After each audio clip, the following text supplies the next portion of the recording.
This video was sponsored by Nebula.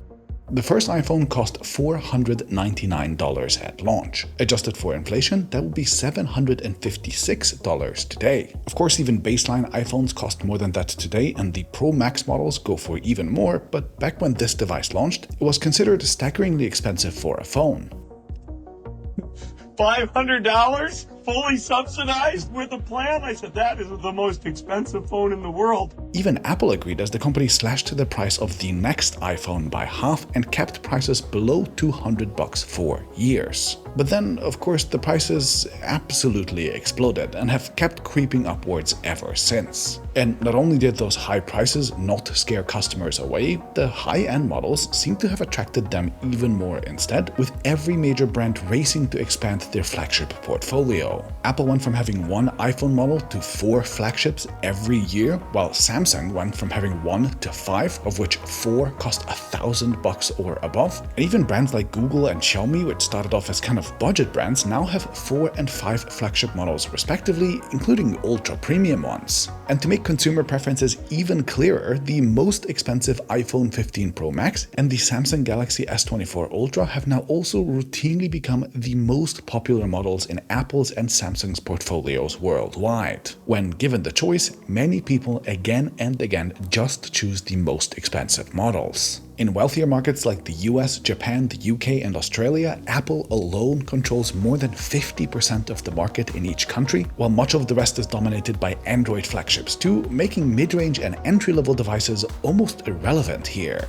And this trend is even visible when you're looking at global figures, with Counterpoint research data showing a 5% increase in premium device sales in just the last 2 years alone. The industry calls this trend premiumization, and it appears to be completely unstoppable despite all the pushback in the public discourse. Survey after survey has come out over time, implying that very few would ever consider buying the most expensive models, and at every big price jump, like when the iPhone X breached the $1,000 mark for the first time, for example, headlines everywhere declare things like, quote, "Most Americans won't pay exorbitant smartphone prices." And yet, in reality, they very much do. Every statistic, every company presentation, every market analysis that I could find says that consumers basically can't get enough of high-end phones. So what is actually driving this trend, and when can we ever expect it to stop? Well, to find out, we have to take a look at a whole lot more data and also talk about consumer psychology.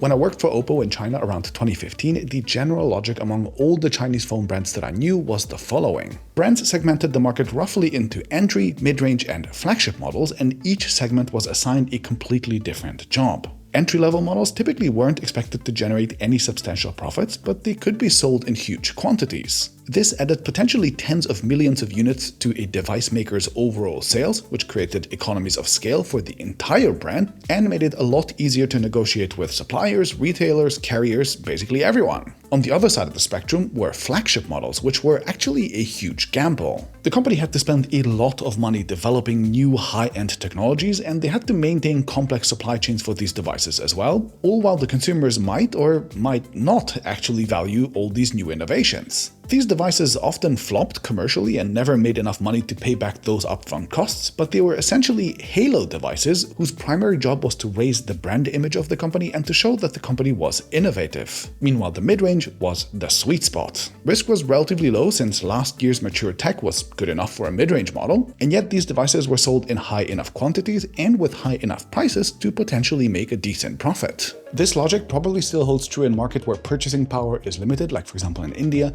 or for brands like Xiaomi and Realme where affordability is still a key part of the brand.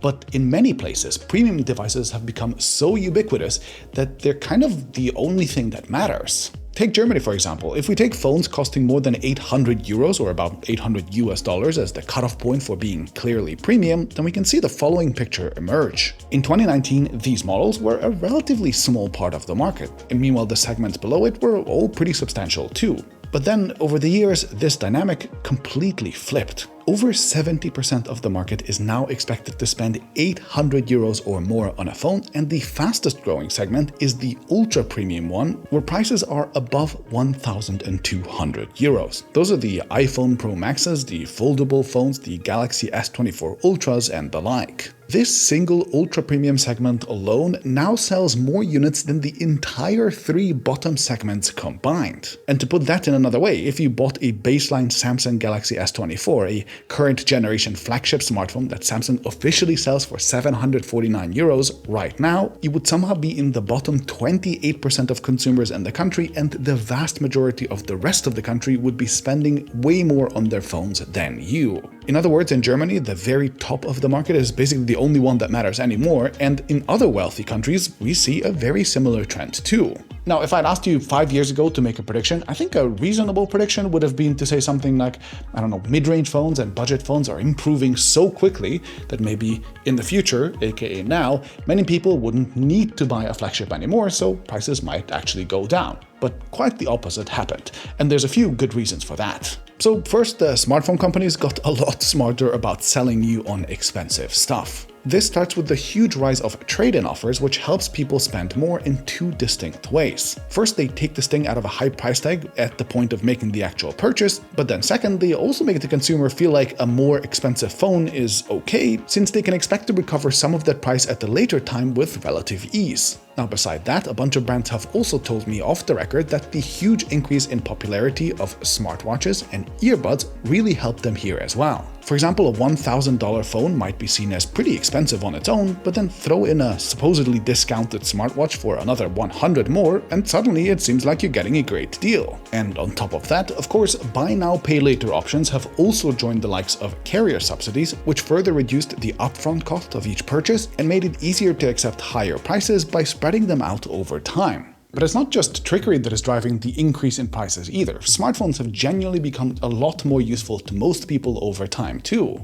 In many countries, the average person now spends more than 5 hours on their phone every day, which is not only a staggering amount, but is also somehow still on the rise. Meanwhile, phones every year also take up a higher and higher portion of our digital lives, so assigning more of our electronics budget on our phone instead of our PCs, tablets, and TVs also becomes easier. Counterpoint research also told me that people are holding onto their phones longer and longer each year, as we went from less than 3 years to almost 3.5 globally on average in just the last 2 years. And we also can't forget that over time, phones have quietly become our banks, our personal IDs, our boarding passes, our car keys, our public transportation tickets, etc. And for people like me, even genuine tools of work. So in a way, it's kind of rational that people are willing to spend more on the device that they keep using for longer and use more every day. Okay, so the prices are going up, and you might be wondering if it's just because the fat cat managers at these electronics companies are getting richer at our expense, or if we as consumers are getting more for our money as the prices get increased too. Now, going back to our German example, we can see that despite fewer phones being sold in the market, the companies actually made more revenue on average, which in other words means that in this market at least, prices have increased faster than the sales have dropped, so the prices have actually led to increased revenues for the industry. So I bet management is very happy about having higher revenues, but one thing that I couldn't quite find any evidence for is companies also increasing their hardware margins over time. In fact, if anything, I've kind of found the opposite. I looked at the so-called bill of material cost estimates for both a bunch of old and new iPhones and Samsung flagship phones as well, and I put these numbers up on screen here. These represent the direct cost of manufacturing each phone. Now, my model selection is a little bit random because the figures aren't publicly available for every single model, but even like this, we can see a very clear upward trend in cost over time. And if we also put the official launch prices there for the comparison, we can also calculate a very crude estimate for company margins. For Samsung, we can see that the margins are more or less the same, if not even just very slightly lower than they were back in the Galaxy S7 era. And meanwhile, for the iPhone, we can actually see a pretty clear decrease in margins from above 60% down to closer to 50%. Now keep in mind that these are estimates from various different analysts, not the actual final costs from the companies directly. Plus, I've chosen a random selection of models basically, so don't think too hard about the actual dollar costs and percentages, but just the overall trend. And the trend is that neither Apple nor Samsung seem to have increased their hardware margins over time, so phone prices going up in this case is not necessarily a direct result of corporate greed, but simply companies making more and more ambitious devices. Adding more cameras, bigger screens, titanium frames, and so on all cost a lot of money, and whenever brands choose to include these, people have generally, so far, been willing to pay for the upgrades. And looking at the current numbers, I think this trend of premiumization is likely going to continue for a good while still. Leaks are already showing Huawei preparing to launch a triple-screen foldable phone because I guess why not? All the new phones will now try to convince you that you'll need enough compute to run massive AI models locally on your device, and I don't see why we would stop at 3 or, I don't know, maybe 5 cameras when we could have 17 either. How far we'll go, only time can tell. Now, you might be wondering how this trend of premiumization is playing out differently across different countries, and in fact, there are pretty big differences between the geographies. I have a whole separate video breaking this down on Nebula because the analyst from Counterpoint who helped me research this video was super helpful in explaining his findings on this topic. Now, a quick disclaimer, Nebula prices are actually going up starting on the 1st of September. They're still going to be extremely fair at $36 a year with my code, but do be aware of the change. To make things even more fair, we're actually letting existing subscribers skip this price bump, and so fun fact, if you sign up before the 1st of September, you'll actually get the old rate of just $30 a year and will be grandfathered in past the increase as well. Kinda cool. Either way, I thought you should know that in advance. Nebula has a ton of exclusive videos from me, just like this interview, and it's also full of Nebula originals and bonus videos from other brilliant educational creators like Wendover Productions, Polymatter, Neo, and more. It's the best way to get more content from the creators that you already like, and also the best way to support us in helping us create more ambitious projects for you. My link, go.nebula.tv/TechAltar, which is also in the description, gives you 40% off, so be sure to use that when you sign up. And if you don't like ongoing subscriptions, the lifetime offer still stands too and remains unchanged in price. So check it out, and I'll see you over on Nebula.